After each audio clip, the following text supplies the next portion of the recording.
नमस्ते छात्रों। क्या हम आज के सत्र की शुरुआत एक खेल से करें? इस खेल का नाम है वर्जित शब्द न बोलें। मैं चाहता हूं कि एक छात्र स्वेच्छा से आगे आ जाए। उसे एक कागज के टुकड़े पर किसी वस्तु या जानवर का नाम लिखकर दिया जाएगा। इसके अलावा 5 वर्जित शब्द भी दिए जाएंगे जिनका प्रयोग हम इस खेल में नहीं कर सकते। उस छात्र को दिए गए विषय पर 5 वाक्य बोलने हैं, पर वो उन वर्जित शब्दों का प्रयोग नहीं कर सकता और उस वस्तु या जानवर का नाम भी नहीं ले सकता। छात्र जो भी वाक्य बोलेगा, उसके आधार पर कक्षा को वो वस्तु या जानवर पहचानना है। क्या आप समझ गए?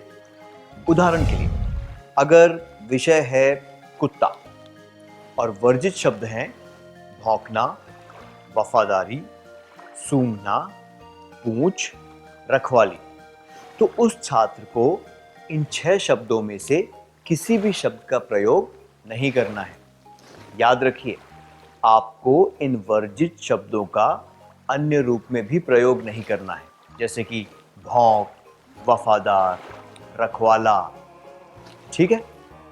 क्या अब हम खेल शुरू करें?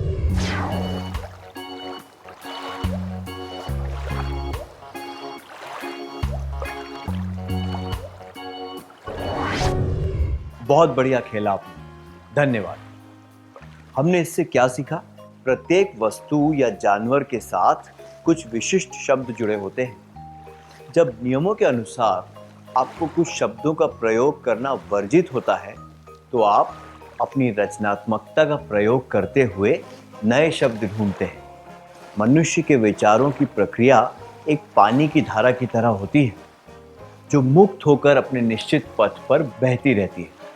पर जब उस पथ में रुकावटें आती हैं, तो वो धारा बहने के लिए नया रास्ता ढूंढ लेती है। रचनात्मक विचारों से हम बाधाओं को दूर करने के लिए नए रास्ते ढूंढ लेते हैं। बातचीत में विभिन्नता और संपूर्णता आती है। चलिए अगले क्रियाकलाप के बारे में जानते हैं। चुटकुले बनाकर सुनाने के लिए भी रचनात्मक सोच चाहिए। क्या आप में से कुछ विद्यार्थी अच्छे चुटकुले सुना सकते हैं?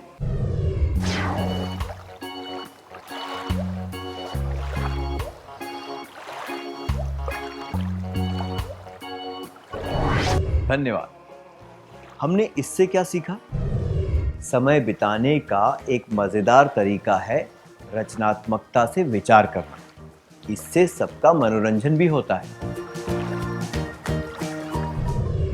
आइए अपनी रचनात्मकता का प्रयोग करने का एक और तरीका ढूंढते हैं। इसे कहते हैं उलट पद्धति। इसमें उन बातों की सूची बनानी है जो किसी लक्ष्य को प्राप्त करने के लिए नहीं करनी चाहिए। फिर उस सूची में लिखी गई बातों का ठीक उल्टा करना चाहिए। उदाहरण के लिए, अगर मुझे अच्छे अंक चाहिए, तो मुझे उन बातों की सूची बनानी है जिनसे मुझे अच्छे अंक नहीं मिलेंगे, और फिर वे बातें नहीं करनी चाहिए।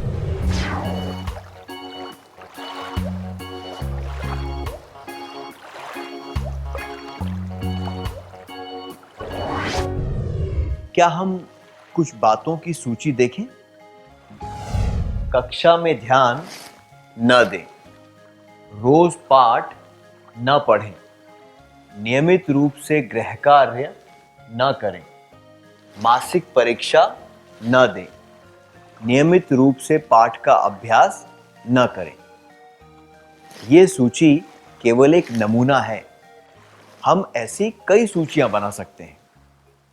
अब हमें एक और सूची बनानी है जो इसके उल्टी है। क्या अब हम वो सूची बनाएं?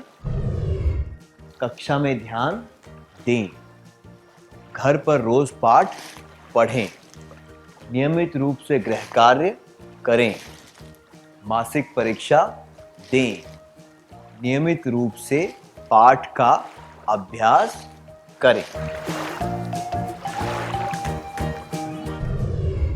हमें इस सूची में लिखी बातों पर अमल करना है। क्या अब हम एक और क्रियाकलाप करें? आइए ये जानने की कोशिश करते हैं कि हम रविवार का सदुपयोग किस तरह कर सकते हैं।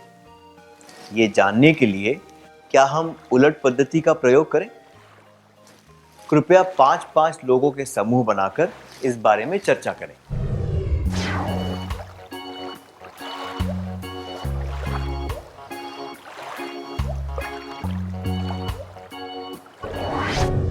बहुत अच्छा प्रयास था।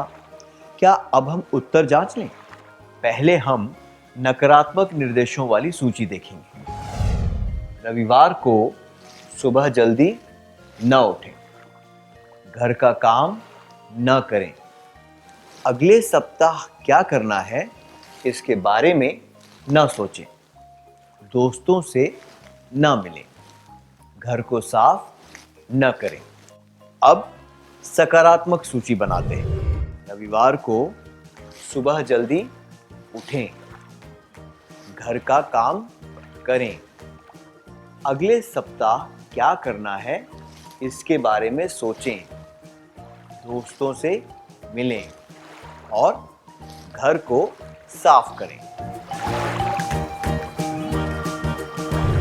उलट पद्धति का प्रयोग हम केवल रोजमर्रा के कामों के लिए नहीं, बल्कि कुछ और प्रश्नों के उत्तर जानने के लिए भी कर सकते हैं। जैसे कि मैं एक अच्छा बेटा, बेटी, बहन, भाई कैसे बन सकता या बन सकती हूँ? स्वस्थ रहने के लिए मैं क्या कर सकती हूँ या कर सकता हूँ? दूसरों का आदर पाने के लिए मैं क्या कर सकती हूँ या कर सकता हूँ, इत्यादि। जब आपके पास खाली समय होगा, तब क्या आप इन प्रश्नों के सही उत्तर ढूंढेंगे? पर किसी काम को करने के लिए हम पहले ही सकारात्मक तरीके क्यों नहीं अपना सकते? हमें उलट पद्धति का प्रयोग करने की क्या आवश्यकता है? जब हम पहले से सकारात्मक तरीकों के बारे में सोचते हैं, तब हमें उन पर अमल करने के बारे में सोचकर तनाव होने लगता है। पर जब हम उल्टे तरीके से सोचते हैं, तब ये एक मजेदार क्रियाकलाप हो जाता है और हमारा तनाव कम हो जाता है।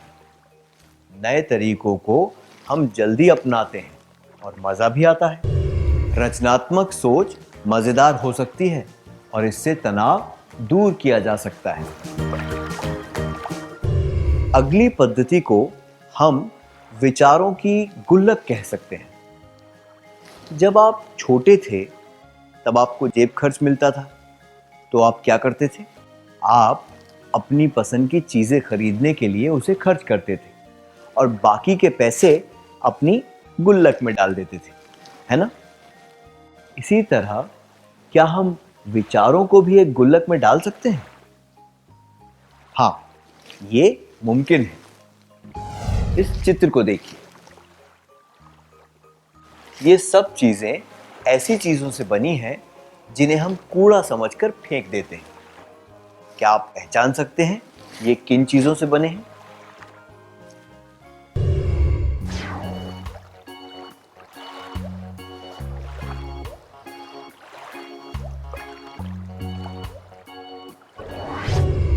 सही कहा।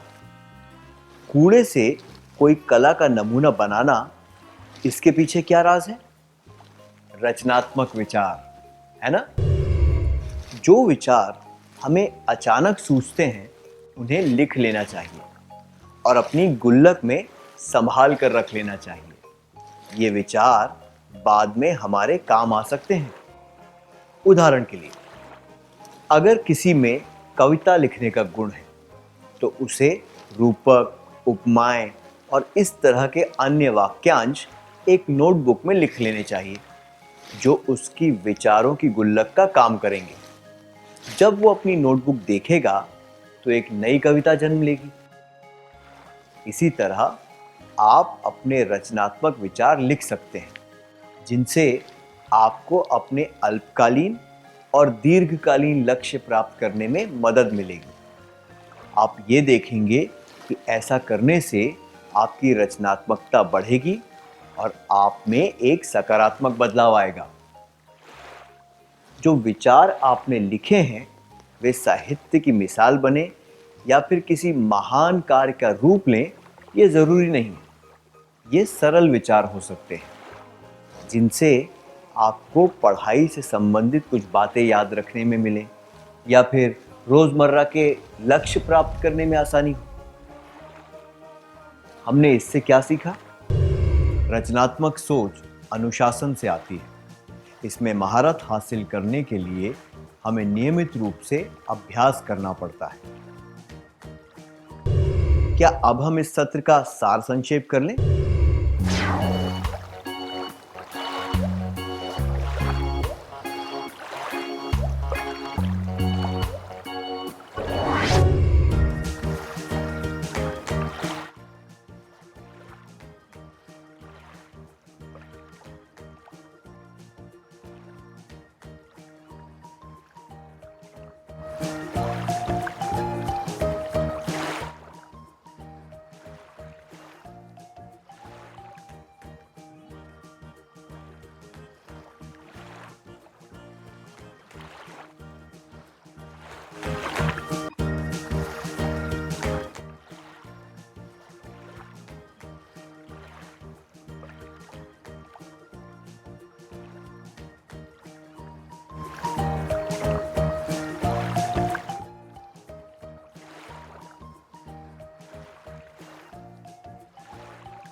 धन्यवाद।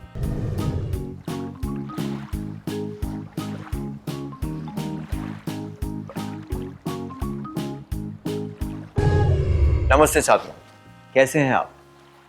अब तक हमने रचनात्मकता को बढ़ाने की कुछ तकनीकों के बारे में सीखा, जो है रूपक, निमोनिक के लिए कहानी बनाना, परछाई से आकृति बनाना, शब्द श्रृंखला, शब्दों को बदलना, विज्ञापन, अभिनय, चीजों का उपयोग करने के लिए नए तरीके ढूंढना, चीजों में सुधार लाना, वर्जित शब्द ना बोलें, उलट पद्धति और विचारों का गुल्लक। आइए अब अगली तकनीक के बारे में जानते हैं। राइट ब्रदर्स ने जब हवाई जहाज बनाया तब उनके मन में कौन सा सवाल उठा होगा? अगर लोग उड़ पाते तो कैसा होता, है ना? अलेक्जेंडर ग्राहम बेल ने सोचा होगा, एक दूसरे से बहुत दूर होने के बावजूद लोग बातें कर पाते तो कैसा होता। अब एक क्रियाकलाप करेंगे।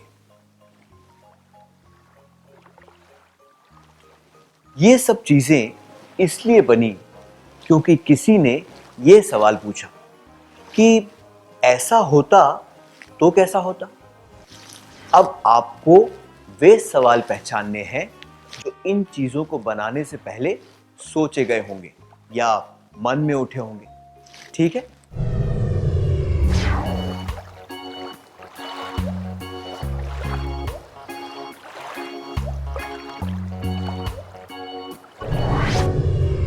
बहुत ही अच्छा प्रयास था। इन प्रश्नों की वजह से ये चीजें बनी होंगी। अगर टीवी का चैनल बदलने के लिए या आवाज बढ़ाने के लिए बार बार खड़े होकर ना जाना पड़ता तो कैसा होता?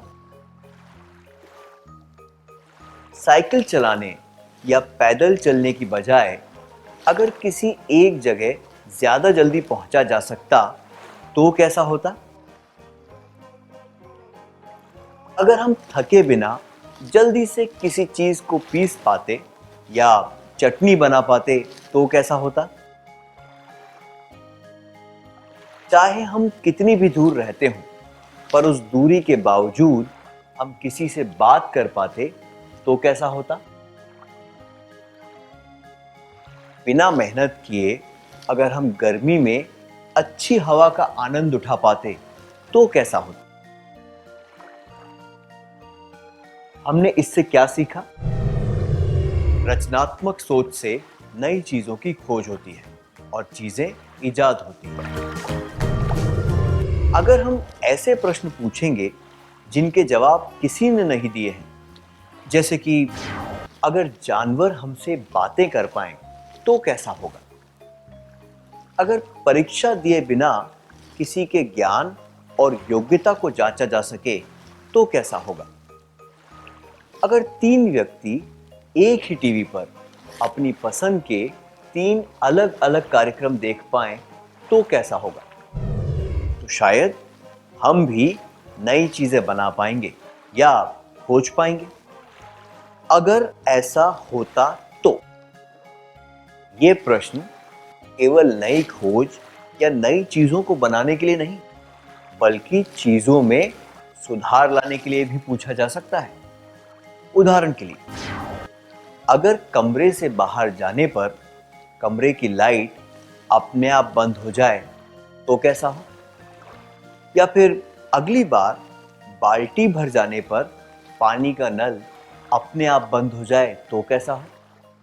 इस तरह के प्रश्नों का प्रयोग रोजमर्रा की समस्याओं को हल करने के लिए भी किया जा सकता है। उदाहरण के लिए, इन परिस्थितियों और प्रश्नों पर ध्यान दीजिए। एक सवाल हल करने में मुझे 5 मिनट लगते हैं। सवाल को जल्दी हल करने के लिए मुझे क्या करना चाहिए? मुझसे गोल रोटियां नहीं बनती। उन्हें गोल और हर तरफ से समतल बनाने के लिए मुझे क्या करना चाहिए? मेरे दोस्त पार्टी में नहीं आए। बचे हुए खाने का सदुपयोग करने के लिए मुझे क्या करना चाहिए? इस तरह की रचनात्मक सोच से हम अपने ज्ञान और अपनी योग्यता को सुधार सकते हैं। आइए, अब मैं आपको एक कहानी सुनाता हूँ। एक राज्य में मंत्री और सेनापति की आपस में पटती नहीं। वो एक दूसरे को नीचा दिखाने का कोई मौका नहीं छोड़ते थे। राजा को भी उनकी इस दुश्मनी के बारे में पता था। एक बार सेनापति ने मंत्री को गद्दार कहा और उसके खिलाफ सबूत भी पेश किए। कानून के हिसाब से उस राज्य में गद्दारी की सजा मौत थी। राजा अपने मंत्री को खोना नहीं चाहता था, पर वो कानून भी नहीं तोड़ सकता था। इसलिए उसने सेनापति को बुलाया और उसे 2 पर्चियों पर मौत और आजादी लिखने को कहा। मंत्री जो भी पर्ची उठाएगा उसके अनुसार उसे दोनों में से एक सजा मिलेगी। सेनापति ने दोनों पर्चियों पर मौत लिख दिया, पर मंत्री ने सूझबूझ से कुछ ऐसा किया जिससे उसे आजादी मिली। क्या आप बता सकते हैं मंत्री ने क्या किया होगा? आपको यह भी बताना है कि दोनों में से रचनात्मक व्यक्ति कौन था।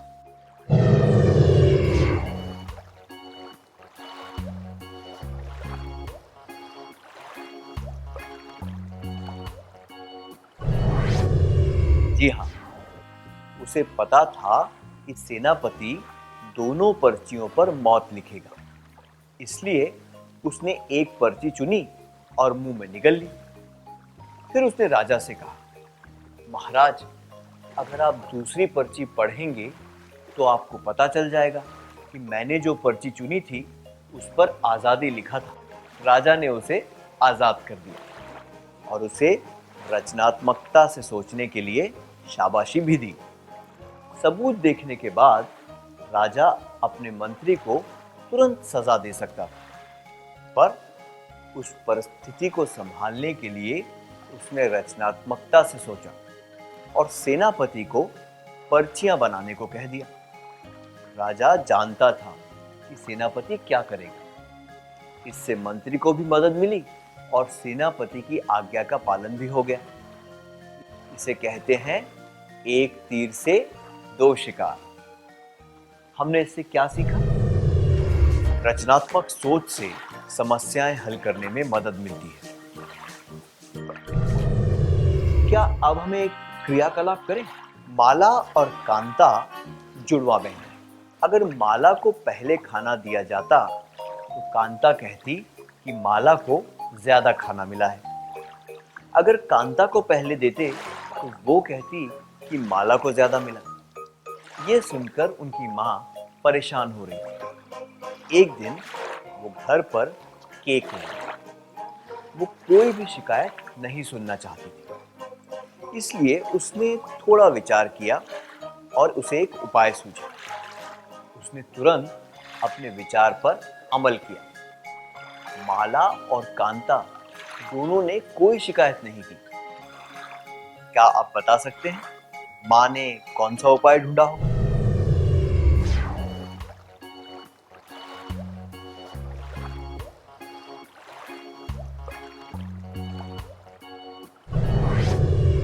माँ को पता था कि दोनों शिकायत करेंगे, इसलिए उसने केक काटने की जिम्मेदारी उन दोनों को दे दी। उसने माला को चाकू दिया, पर यह शर्त रखी कि पहले कांता को अपनी पसंद का टुकड़ा चुनने का मौका दिया जाएगा। अगर माला ने केक को बराबर हिस्सों में नहीं काटा तो कांता को आराम से बड़ा टुकड़ा मिल जाएगा। माला को केक दो बराबर हिस्सों में काटना ही था। इसके बाद माला और कांता दोनों ने कोई शिकायत नहीं की, क्योंकि उनके हिस्से बराबर थे। इस समस्या को हल करने का ये रचनात्मक तरीका था, है ना? जिन्होंने सही जवाब पहचान लिया था उन्हें बधाई हो। अब तक हमने समस्या हल करने की तकनीक के बारे में सोचा। अब हम रचनात्मकता का एक और पहलू देखेंगे। रचनात्मकता का प्रयोग केवल सकारात्मक चीजों के लिए नहीं, बल्कि नकारात्मक चीजों के लिए भी किया जा सकता है। उदाहरण के लिए, चिढ़ाने वाला नाम भी रचनात्मकता के कारण ही सूझता है, पर इससे रिश्ते बिगड़ते हैं। कोई चीज चुराना और पकड़े न जाना, ये भी रचनात्मकता है, पर सामाजिक और कानून की दृष्टि से ये स्वीकार्य नहीं है। इसके नकारात्मक परिणाम होते हैं। इसलिए नकारात्मक कामों के लिए रचनात्मकता का प्रयोग नहीं करना चाहिए। अब स्क्रीन पर कुछ उदाहरण दिए जाएंगे, जिनमें यह बताया जाएगा कि रचनात्मकता का प्रयोग किन बातों में नहीं करना चाहिए। पर ये जोड़े सही क्रम में नहीं है। आपको इनके सही जोड़े बनाने हैं, ठीक है? नकारात्मक रचनात्मक विचार: झूठे बहाने बनाना, किसी का अपमान करने के लिए कार्टून चित्र बनाना, चालाकी से परीक्षा में नकल करना। परिणाम: रिश्ते बिगड़ते हैं, सच्चाई और आदर को नुकसान पहुंचता है, विश्वास और भरोसा टूटता है।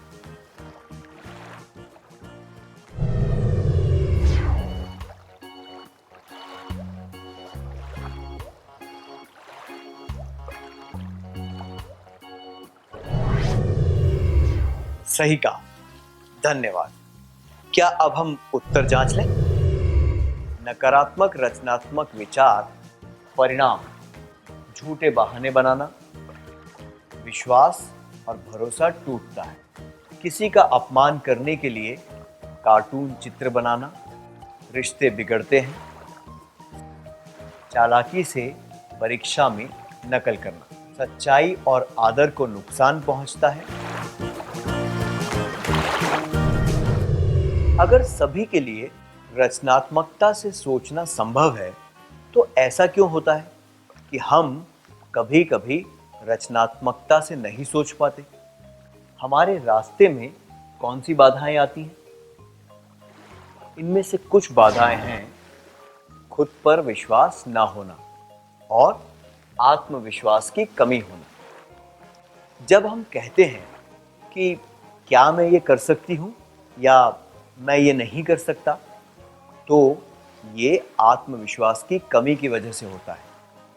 इन बाधाओं को पार करने के लिए हमें खुद में आत्मविश्वास पैदा करना चाहिए और ये सोचना चाहिए कि मैं ये कर सकती हूँ। या मैं ये कर सकता हूं। अब स्क्रीन पर कुछ नकारात्मक वाक्य दिखाए जाएंगे जिनका उपयोग हम आम तौर पर करते हैं। इन्हें पढ़कर खुद से ये प्रश्न पूछें कि क्या आपके मन में भी इस तरह के विचार आते हैं? फिर 3 मिनट के लिए विचार करें और इन वाक्यों के लिए सकारात्मक वाक्य ढूंढकर बताएं। ये तो बहुत परेशानी वाला काम है। ये मेरे लिए बहुत कठिन है। मुझसे ये बिल्कुल नहीं होगा। मुझ में इस तरह की रचनात्मकता नहीं है। ये तो बचकाना लग रहा है। सब लोग सोचेंगे कि मैं पागल हूं। मैं सफल नहीं हो पाऊंगी।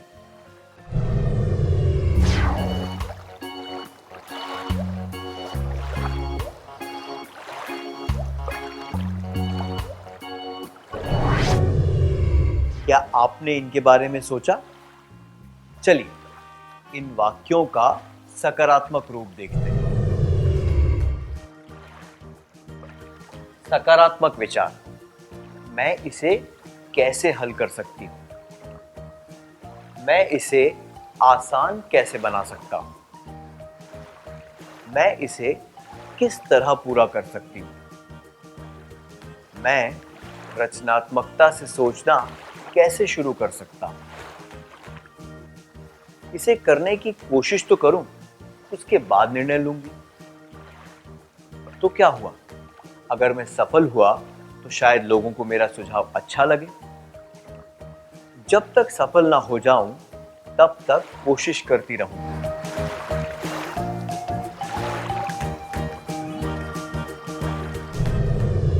आप सभी को हमारी शुभकामनाएं कि आप इन मानसिक बाधाओं को हटाकर रचनात्मकता से सोच पाएं। जब लोग अपने रचनात्मक विचार एक दूसरे को बताते हैं तो उससे बहुत फायदा होता है। आप भी एक रचनात्मकता संगठन बना सकते हैं जहां लोग अपने रचनात्मक विचार एक दूसरे को बता सकें। इसके लिए आप सप्ताह में एक बार मिलकर कुछ विचारों पर अमल करने की कोशिश कर सकते हैं। क्या पता, हो सकता है कि इन विचारों की वजह से कोई नया आविष्कार या नई खोज हो जाए जिसे शायद नोबेल पुरस्कार भी मिल जाए। रचनात्मकता से सोचें और अपने विचारों को दूर दूर तक पहुंचाएं। क्या अब हम इस सत्र का सार संक्षेप कर लें?